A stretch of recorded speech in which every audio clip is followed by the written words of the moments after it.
Bismillahirrahmanirrahim. Assalamualaikum warahmatullahi wabarakatuh. Alhamdulillahi rabbil alamin. Wabihi nasta'inu ala umurid dunya waddin.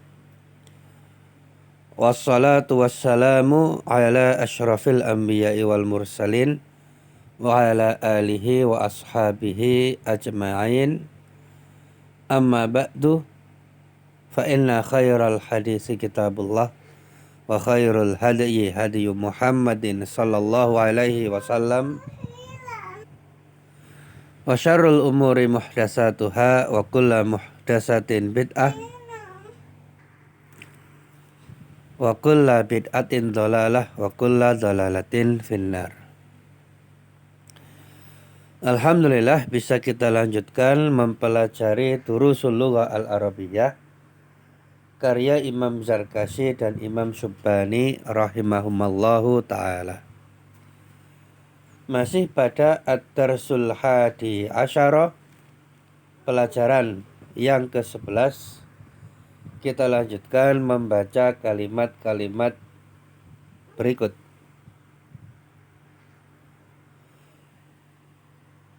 Hal laka ulumun katsiratun? Apakah kamu mempunyai ilmu-ilmu yang banyak? Naam, li ulumun katsiratun. Iya, aku mempunyai ilmu-ilmu yang banyak. Nah, ini sekedar contoh ya. Nah, kalau dikira beneran nanti bisa dikira sombong. Bukan, ini sekedar contoh.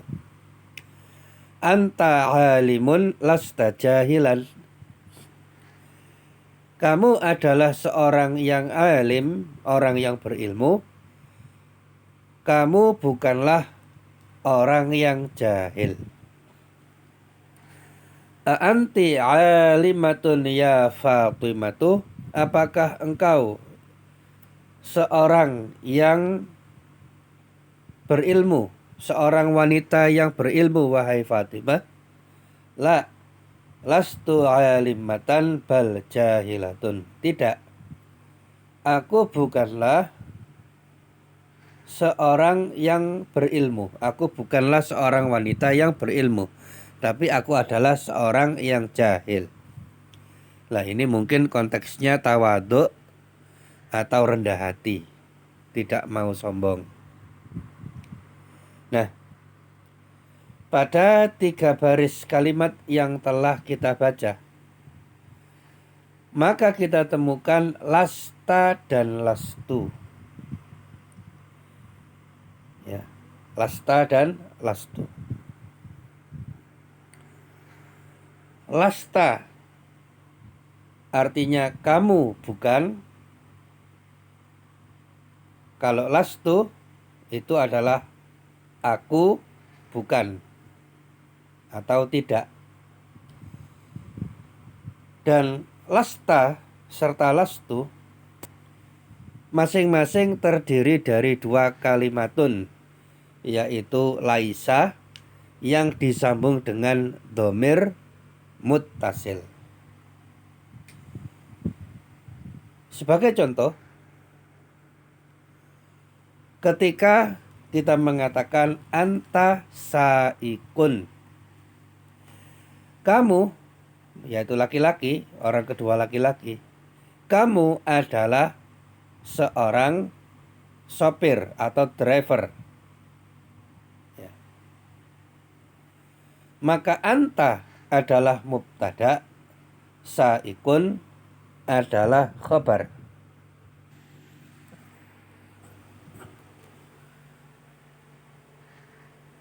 Nah, ini adalah kalimat positif. Kalau kita ingin menjadikan kalimat negatif, maka diberi kata laisa. Tapi bukan laisa anta saikun, tapi langsung lasta saikon, engkau bukanlah seorang sopir. Jadi bukan laisa anta, tapi langsung lasta. Kalau anta yang di atas itu dhamir munfasil, dhamir yang terpisah. Lasta itu domir muttasil, domir yang tersambung. Anta untuk kata ganti orang kedua ya, pihak kedua laki-laki muzakkar. Kemudian ta yang bawah itu sama, kata ganti untuk orang kedua atau pihak kedua laki-laki muzakkar sama. Hanya saja yang anta itu munfasil, yang bawah itu, yang ta itu adalah muttasil. Ya, atas munfasil, bawah muttasil. Jadi bukan laisa anta tapi lasta. Ya. Kalau mudahnya saja, laisa ditambah anta itu jadi lasta. Jadi langsung ditulis jadi digabungkan jadi lasta.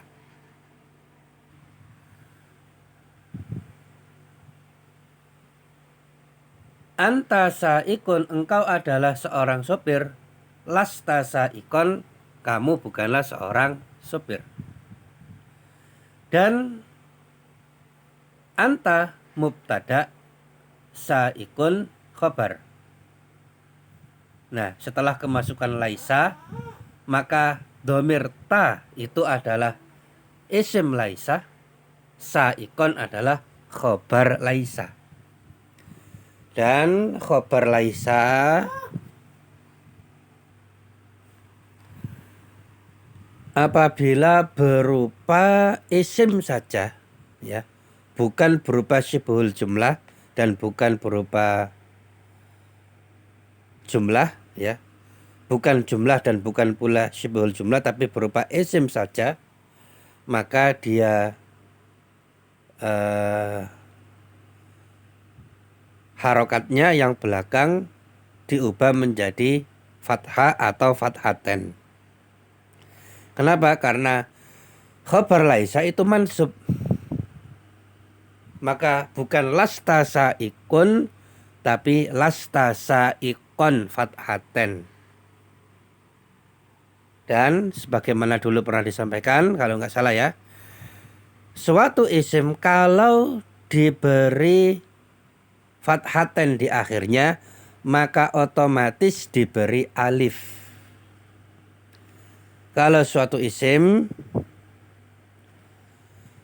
berakhiran dengan fathaten maka otomatis diberi alif di belakangnya. Nah, kecuali kalau diantaranya kalau akhir hurufnya itu tak marbutoh maka tidak perlu diberi alif. Ya. Atau sebagian hamzah itu tidak perlu diberi alif. Tapi kalau suatu isim berakhiran dengan huruf selain tadi seperti qaf ini, maka kalau berakhiran fathaten maka otomatis diberi alif di belakangnya. Contoh yang lain, anta tajirun, kamu adalah seorang pedagang.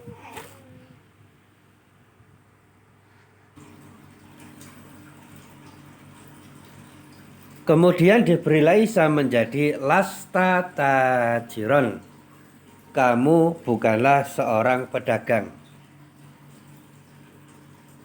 Jadi anta tajirun kalau diberi laisa bukan laisa anta tapi seperti tadi lasta tajiron, kamu bukanlah seorang pedagang. Anta mubtadaun, tajirun khobarun, dikaisi laisa kemudian menjadi lasta tajiron, ya. Lasta itu gabungan dari fi'il laisa dan domir ta. Dan ta di sini adalah ismu laisa dan tajiron adalah khobaru laisa. Jangan lupa karena berakhiran dengan fathaten maka otomatis diberi alif. Bukan lasta tajirun tapi lasta tajiron. Ya, kenapa kok menjadi fathaten? Karena dia mansub dan khobar laisanya itu berupa isim saja, bukan syibhu jumlah dan bukan jumlah. Lanjut terlebih dahulu. Sekarang pakai domir ana, kata ganti orang pertama atau yang bicara, baik laki-laki maupun perempuan. Ya. Ana tabibun. Saya adalah seorang dokter. Karena tidak pakai tamar buta maka dokter laki-laki. Ana tabibun, saya adalah seorang dokter. Kalau diberi laisa maka bukan laisa ana tapi menjadi lastu. Lastu tabiban, aku bukanlah seorang dokter.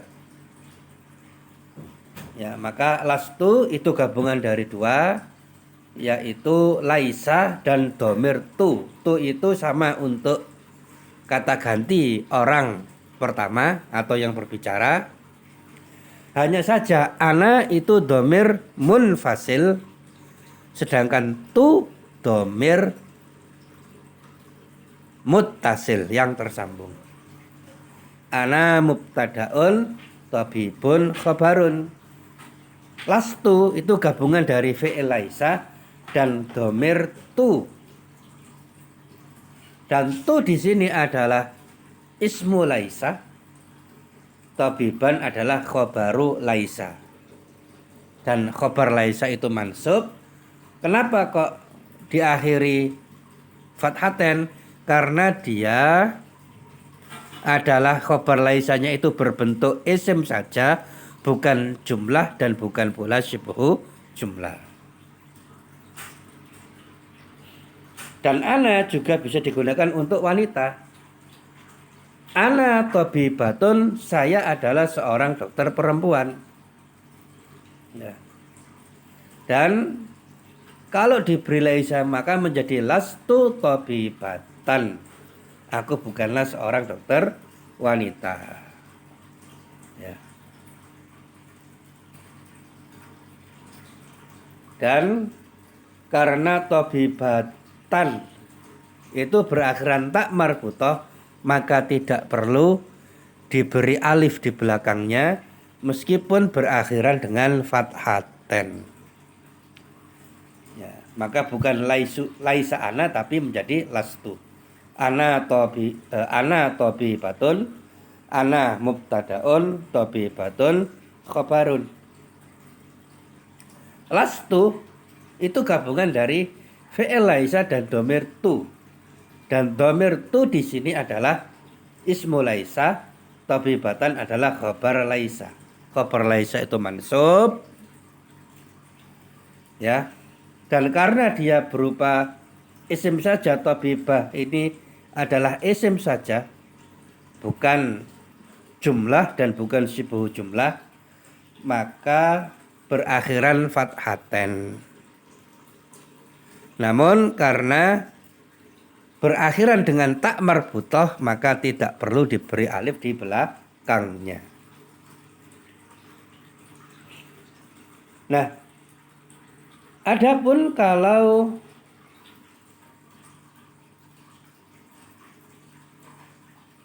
khobarnya berupa syibhu jumlah, maka khobarnya ini tetap mansub atau kalau dalam nahwu disebut dengan fi mahalli nasbin. Cuma karena dia itu syibhu jumlah maka tidak perlu dijadikan fathaten. Karena bukan isim saja tapi syibhu jumlah, gabungan dari huruf jar dan isim majrur. Kita baca dulu. Anta fil maidani, kamu berada di lapangan. Anta mubtadaun, fil maidani khabarun. Khabarnya fil maidani ini adalah syibhul jumlah. Kalau diberi laisa menjadi lasta fil maidani, engkau tidak berada di lapangan.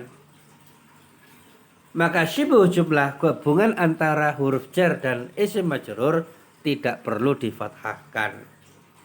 Ya. Tidak perlu diberi fathahkan. Maka bukan laisa anta fil maidani, tapi kalau diberi laisa menjadi lasta fil maidani. Kemudian contoh yang lain, Ana fil manzili. Saya berada di rumah. Ya, dan ana ini bisa laki-laki, bisa perempuan, tergantung siapa yang berbicara. Kemudian kalau diberi laisa maka lastu fil manzili, aku tidak berada di rumah. Ya. Dan lastu di sini bisa laki-laki, bisa perempuan, tergantung siapa yang berbicara. Kalau yang berbicara laki-laki ya laki-laki, kalau yang berbicara perempuan juga perempuan. Ya. Jadi kalau seorang laki-laki atau seorang wanita memakai dhamir untuk dirinya sendiri, maka bisa pakai ana, ya, dan juga bisa pakai tu kalau disambungkan. Ana fil manzili, saya berada di rumah. Lastu fil manzili, aku tidak berada di rumah. Nah, demikian yang bisa dipelajari. Kemudian kita lanjutkan dengan tugas. Yang pertama menulis dan yang kedua membacanya. Menulis dari lasta, ya. Lasta dan lastu ini sampai lastu fil manzili. Tugas kedua membacanya, dan tugas ketiga mengerjakan evaluasi dan dikumpulkan di admin. Demikian yang disampaikan. Saya mohon maaf atas segala kekurangan. Apabila ada yang ingin disampaikan atau ditanyakan, maka monggo ditanyakan di grup yang ada. Kita tutup halaqah kali ini, ya, materi kali ini dengan membaca doa kafaratul majlis. Subhanaka Allahumma bihamdika asyhadu an la ilaha illa anta astaghfiruka wa atubu ilaik. Wassalamualaikum warahmatullahi wabarakatuh.